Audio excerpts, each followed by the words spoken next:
My name is Kenneth Berger.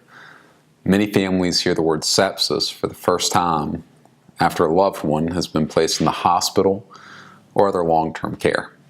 I made this video to provide those families with the definition, explain the causes, and mention a few things that hospitals and nursing homes can do to prevent patients from developing this condition. Sepsis essentially means blood poisoning. It starts with an infection, and it often leads to increased fever or heart rate.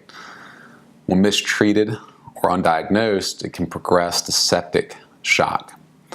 When patients are in septic shock, they may experience altered consciousness, trouble breathing, low blood pressure, and any other host of symptoms.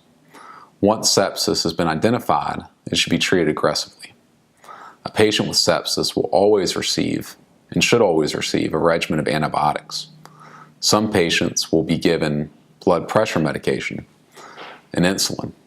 Now, if the patient's in septic shock, life-saving measures including surgery, IVs, and ventilation may be necessary.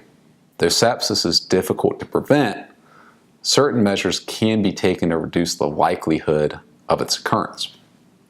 First, patients' rooms should always be properly cleaned and sterilized.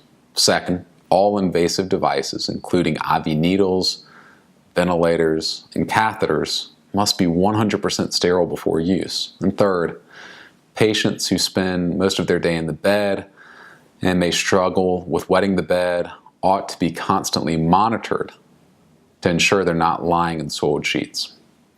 South Carolina's hospitals and nursing homes have a duty to care for our elders. Part of that duty is to provide a clean, safe environment where our loved ones are free from needless risks and harm. When that duty is violated, the consequences can be severe. If you have any more questions about sepsis or need help with a case, call me today and find out what I can do for you. I'd be honored to hear from you and look forward to being of service.